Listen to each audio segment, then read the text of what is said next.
As the combine starts off, what's the craziest correlation you can find this week? Who are the guys we expect to be excellent at Indianapolis? And who are the guys that are under some pressure to perform this week? All now on Locked On NFL Draft.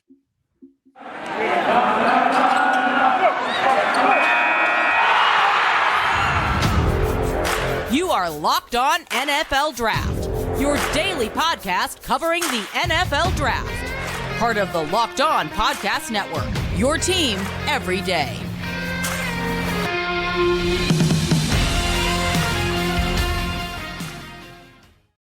Welcome to another episode of the Locked On NFL Draft Show. I'm your host, former NFL and AFL defensive back, Eric Crocker. And of course, as always, I'm joined by my co-host, Ryan Tracy. And, it's Thursday. By the time you guys listen to this, it's Thursday. And, of course, we got Rob Ring with us. And we want to thank you for making us your first listen of the day. Thank you. It's time for the Combine. I know, we're all excited about it. And, this is like a long, drawn-out process. And it's like you got the first day coming up tomorrow with guys testing, measuring in.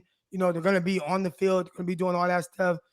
Got the offensive line. They go Friday. But we're actually going to talk about something with the offensive line first. And it was brought to my attention from my guy, Bryant Peacock, my co-host on Locked On 49ers show. But I talked about the 40-yard dash. And when you think about 40-yard dash, you think of cornerbacks. Who's going to run the fastest? Who's going to blaze the 40?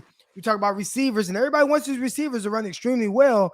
But a lot of times the guys that run the fastest aren't necessarily the best receivers. But even then, we want to see them run fast. But there's another position where the 40-yard dash, the guys that have the fastest time at this position have a much better, at least success rate when it comes to the top guys, and that is offensive line.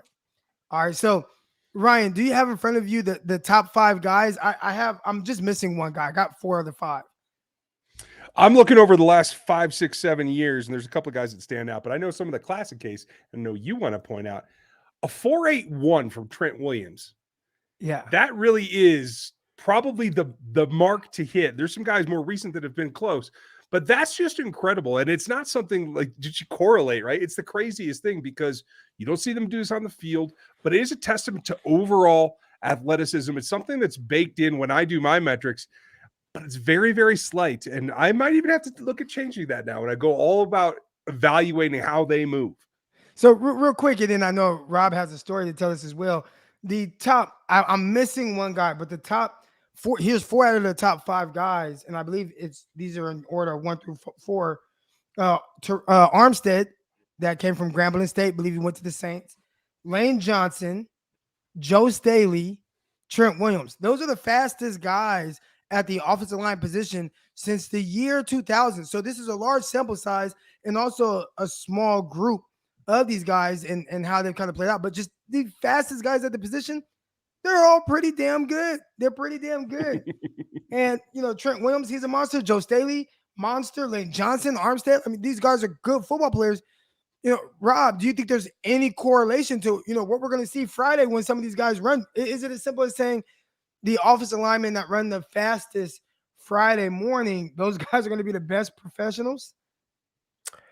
Crock, 5 years ago, I would have said, what are you guys even talking about? Who gives a damn what an offensive tackle runs in the 40-yard dash? How often do they run 40 yards? And then I had one of the truly unbelievable experiences of my career when I was asked by a very successful head coach at a very successful program to come in and talk to his team and just kind of tell them what I look at when I'm evaluating prospects. And even before I had an opportunity to talk to he and his coaches and his players and just kind of say, hey, this is what I'm looking at, he just kind of mentioned some of those same statistics that you just mentioned there, Crock, with the fact that so many offensive tackles who wind up going in the first round, as all of those players did, that wind up going to the Pro Bowl, as all of those players did, also ran incredibly fast times in the 40-yard dash while being at the offensive tackle position.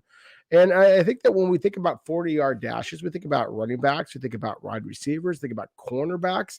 We don't think about offensive tackles. I think it's just a testament to the fact that if you're going to be an offensive tackle in today's modern NFL, then you had better be one incredible athlete.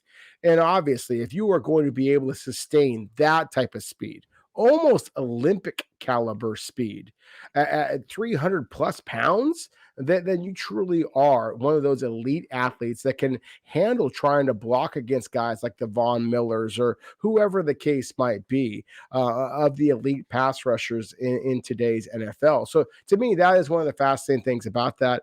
That's one of the things that I'm excited to see how the offensive tackles this year are going to perform. There are some of those freak athletes this year. There's been a lot of conversation about Ike Ekwonu, about the Evan Neal, Charles Cross. I mean, these are guys who are being thrown about as possible top 5, maybe even number 1 overall selections. And could it be that the most interesting conversation when it comes down to the 2022 NFL Combine could be, what does an offensive tackle actually run in the 40-yard dash? Maybe we just solved the whole 2022 draft puzzle, gentlemen. Yeah, I think the coordinator's got to get him out on screens, right? There's no way around that. You just got to screen with those guys. Because here's a couple of names. I don't mean to cut you off, Crock. No, go ahead. Tell me if this sounds familiar. In the last 8 combines, guys that have run sub 4.9s that stand out. See if this makes sense to you. In the range of the guys that we're talking about, right? Rashawn Slater, Taylor Lewan, Tristan Wirfs. You get down to Stone Forsythe, Sam Cosby, so younger guys that maybe have a chance. Maybe that athletic number is something you can hang your head on and see if there's progression there. You got to be a really good athlete to play tackle in today's game. And, everyone talks about the quarterback position, right? Where, you're being asked to be able to move a little bit better. And, are the days of being a pocket passer going? Obviously, it'll never go. Like, the game starts in the pocket. You have to be able to play in the pocket, especially at the quarterback position. But you are being asked to move a little bit better because of those freaks that are coming off of the edge. And now, I don't think anyone, at least I haven't thought about how well do the tackles have to move, and at least to like what extent, because, we can see a guy who moves well or he has good feet and he shows good athleticism. But then when you sum it all up by a 40-yard dash, which for most of these guys, it doesn't really correlate as much, but for this position, for whatever reason, it does. And I know I was just talking about defensive linemen the other day to some of my people and talking about how the 10-yard split, that's like one of the more important metrics for a defensive lineman, seeing how he explodes off the ball and how he gets off, not the full 40, but for tackles, there seems to be some sort of correlation there. And it's kind of blew my mind when I heard that on Locked On 49ers tonight. It's funny, all the guys that we mentioned too, they were sub 1.710s. Wow. Yeah, I mean, which I don't know that the average listener recognizes how just incredibly fast that is. I mean, maybe Crock ran that at one point. I couldn't fall off a cliff at that speed. I mean, that's the thing. It is just remarkable when you see these 300-pounders who often are 6'5" or above be able to move at that type of speed. These truly are some of the most remarkable athletes. And let's be real. How many times on the NFL coverage that we're going to see at the Combine, how many times are they going to focus on the offensive tackles? And again, I think that is one of the biggest conversations of this year's draft class. Here, let's put these numbers into perspective a little bit. All right. So I know Armstead and Lane Johnson, I believe one ran a 4.71, the other one ran a 4.72 at the Combine. Jarvis Landry, LSU receiver, at the Combine, ran a 4.77. These guys, I mean, that should put things in perspective a little bit of how well these guys are moving. And again, 4.77, of course, that's extremely slow for receiver standards. But the fact that, what Jarvis Landry has been in the NFL as a receiver, and these guys, at the very least, had a faster 40-yard dash time, I think that shows just how unique these guys are, kind of special from that standpoint. We're going to talk a little bit more about some guys who are special, and we believe that they are going to test extremely well. Football might be over already for this season, but basketball is full steam ahead, both pro and college hoops. From all the latest odds, totals, player performance props, and to where you can find the next fire head coach and where is he going to land, BetOnline.net is the #1 spot for all of your sports betting needs. All right, BetOnline remains the best spot for all your sports scores, podcasts, and news this season. And it's not just basketball. BetOnline.net is your source for hockey, boxing, UFC odds, right down to your favorite Olympic coverage and information. Heck, we're talking about the NFL Combine right now. How are these guys going to test? I mean, they have props for most bench press reps, fastest 40 time. We'll see about those offensive linemen if they can crack that. But all kinds of different props that you can bet on, even with the NFL Combine. Head over right now to the website today and use your mobile device to learn more about the trends and action. Bet online, where the games starts. All right, guys, let's talk a little bit about guys who we expect to do extremely well. There is an edge rusher who, to me, just jumps off the charts with athleticism. At least that's what it looks like on film. His pursuit is crazy. The way he's able to kind of play with some strength and spin off of guys and get to the quarterbacks. And I'm talking about David Ajabo. This is a guy who I'm expecting out of Michigan to go into the combine and test extremely well. All right. And if he doesn't, I feel like it'd be somewhat of a disappointment. Guys would be like, man, this is not matching what we saw on film. We've seen this a few years ago with guys like Ja'Kai Polite coming out of Florida, who showed immense athletic ability on film. And then when he tested, it was like the complete opposite. He like tested one of the worst, defensive linemen in that class. Ajabo, he's someone I'm expecting to test through the roof. And it almost would be, kind of disappointing if he doesn't test well. Yeah, it's a risk, right? Because that's what he's got to hang his hat on, because he's raw.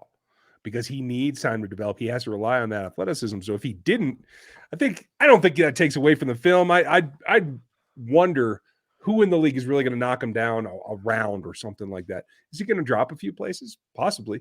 It's also a lot about preparation and how well you run in a track situation. So I think you have to give, especially the bigger dudes, I give them a wider margin of error. That's just me.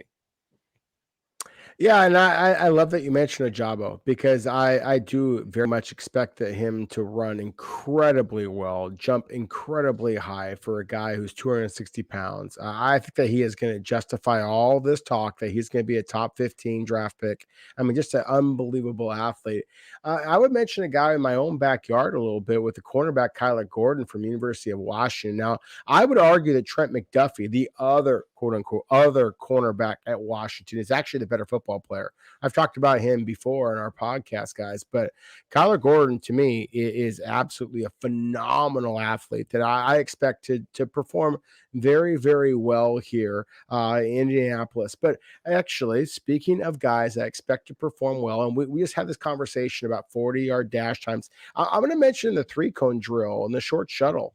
There's another guy from the state of Washington who I actually expect to do well. And this is when I got to kind of tip my cap to the guys on the other side of the mountains, and that being Washington State Cougar, the running back Max Borghi. I think the running back classes, guys, this year's class, guys, is fascinating, because I don't know that you can make an argument that any one of these running backs is the consensus #1 guy.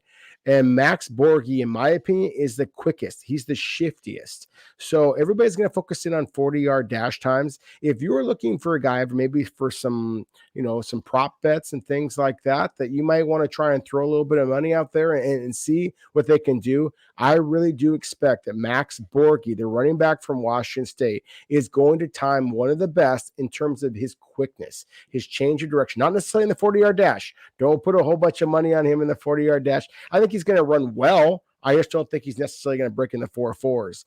But in terms of the change of direction, the short shuttle, and the 3-cone drill, I expect some pretty eye-popping numbers. And that's what the film says, not just with conversations with trainers as well.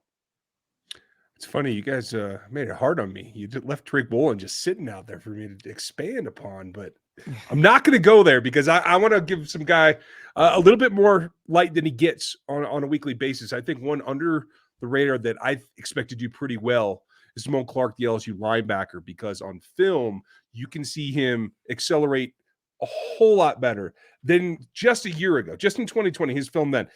I really think that he has the opportunity here to make himself some money. He's a guy that I think could make himself a riser here. We expect good things from Dean and Lloyd, and I think that Jamo's high cut too. So he's got to kind of compete with that Devin Lloyd stereotype. But I think he is a guy that can get that done if he is able to break some, I don't know, expectations. I try not to have them going in. But if he can actually come out ahead of the Brandon Smith, who I think is a pretty good athlete as well, I think he is in the position to not only get himself squarely in the top 5, but maybe even push himself up towards a little bit more. Yeah, there is one other guy I want to kind of sneak in to this conversation of guys I expected, test extremely well. And it's Treylon Burks out of Arkansas. I've talked a lot about him, and there are people that have questions and concerns about his separation.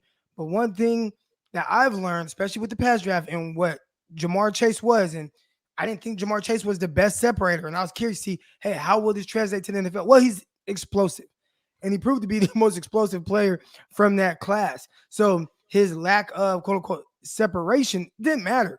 He won with positioning, he won with run after catch, and he did it at the highest level, not just in college, which he did throughout the SEC, but in the NFL as well.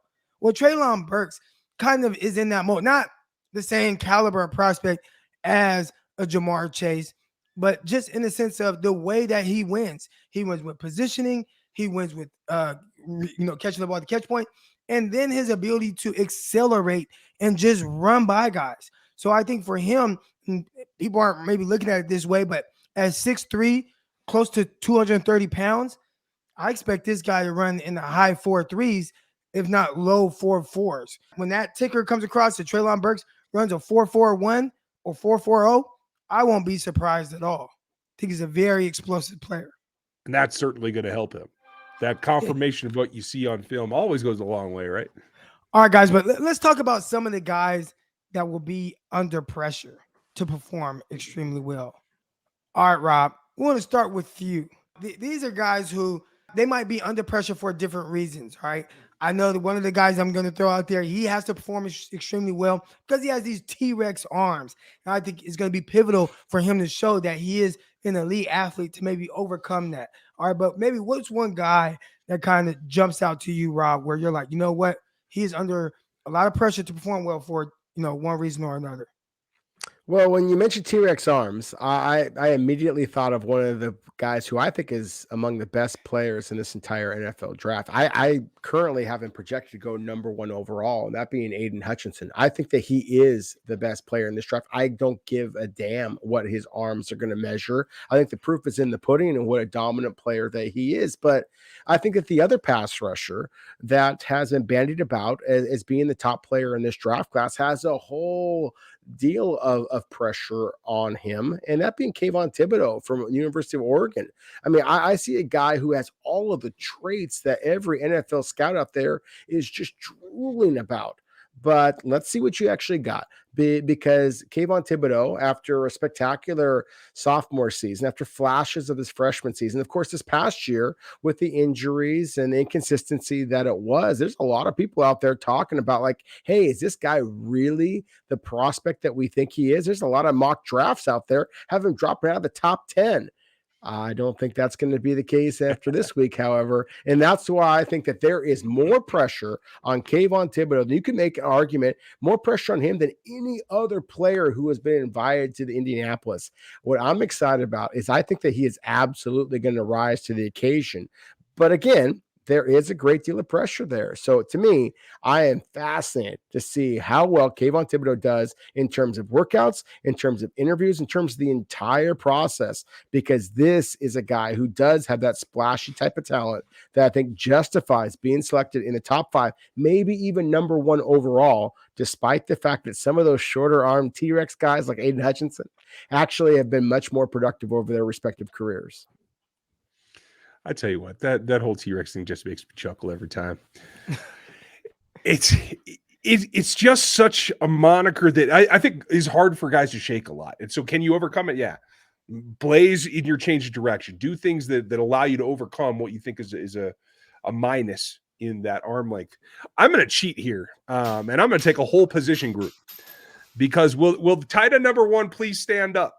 I got to see something from somebody. Is there an athlete in here that we can project to be an impact player, not just because he can go up and catch the ball in traffic or that he's well suited for blocking?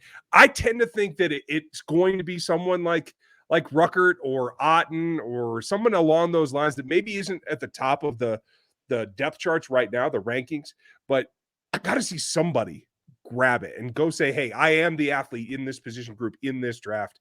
And whoever that does, I think will help themselves quite a bit. You know, a guy that I'm thinking about, and I don't know if he's under a lot of pressure because he's a little under the radar, but for me, I'm looking to see how well can he do to stack up against these other guys, and that's running back out of BYU, Tyler Ajabo. You know, this is a guy who I think he runs extremely well. I like his contact balance. He has shown the ability to run away from people, but guys still they don't expect much out of him from an explosive standpoint, testing wise. And I think that he can test well. And if he does, I think the pressure of that is going to kind of boost him up these boards. And maybe he's thinking that too. Like, you know, what's the difference between me and some of these other guys?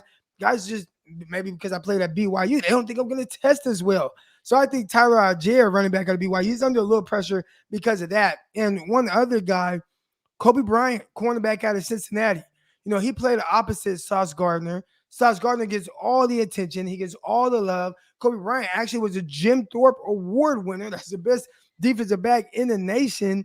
And he's been overlooked and kind of pushed down. And you're seeing mocks, and he's going late day 2. He's going like around round 3 in some mocks. So for him, I think it's solely because people don't think he's going to test well. They don't think he's going to run fast.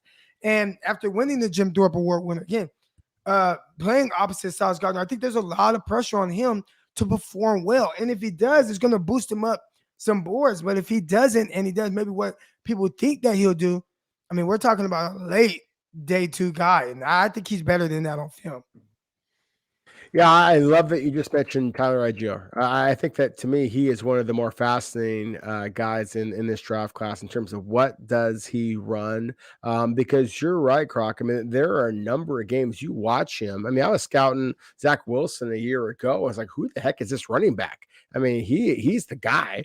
And there's a lot of things about Ajabo that you love. I am interested to see what he runs because on the football field, he runs very well. He does separate. He does break away from the pack. And I say the pack because that's who he played against most of his, college career outside of, the independent schedule that BYU played with. Some of the top talent they played against was the Pac-12. And let's face it, there's not a lot of speed with the exception of Devin Lloyd from Utah. Not a lot of speed at the linebacker position, not a lot of speed at the safety position in the Pac-12. So I think that Tyler Ajabo is one of those players that if he does run well, if he breaks that 4.55 mark, then I think that his stock could absolutely skyrocket. He is a guy that I personally have as a 4th round pick, but as a guy that I love. But if he winds up running in the 4.4s, we're talking about a 2nd round pick. And I don't know that you're going to see that much of a jump up or down for very many of the players, but I think that he is one of them. So love that you mentioned him as a guy that could, potentially pop in this year's draft class. I would argue the same thing is kind of true at the safety position. Everybody knows that, Kyle Hamilton and, Dax Hill and guys like that. I'm curious to see what Petrie from Baylor is going to run. Really good football player, incredibly instinctive guy, very physical. At the same time, if he doesn't run in the low 4.5s or better, then I could see his stock dropping as well because he was asked to play so often at the line of scrimmage. And so if you can't cover in today's NFL at the safety position, then, obviously that is, that's an issue. And so to me, he is one of those players that I think that a lot of eyes are going to be on how he performs during his workouts. Last group, we talked about some of the pass rushers, a lot of the bendy guys. So I'm going to take a second. The non-Gumby types, the guys that are more power rushers that don't have that torso bend, don't have ankle flexion, haven't heard of that before. I think there's an opportunity for those guys, whether they feel the pressure or not, to put pressure on the rest of that class and jump up in there. The 3 guys that I have a little bit of question about, how much can you show out in Trayvon Walker, Cam Thomas, and George Karlaftis? I think somebody can claim themselves as the guy that is the power dude amongst Ajabo and Thibodeau and Hutchinson and Jermaine Johnson if they can show out. Is that pressure? It all depends how you deal with it. It's an opportunity for someone to take something and put themselves in that group. So I look forward to seeing how they come out. There are a lot of people that don't think that this is a great class, and I think it's extremely deep. I think the combine, as far as how players test, might prove that. On the next episode, when we come back, Ryan and I will kind of discuss some things that happened on the first day. How did the quarterbacks do? How did receivers test? All those things and more. We want to thank you for making us your first listen of the day. For your second listen to Locked On Chiefs, listen to Locked On 49ers, listen to Locked On Seahawks. You have a host right here from all of those shows. But that's going to do it for this episode of Locked On NFL Draft. We will see y'all tomorrow. Peace.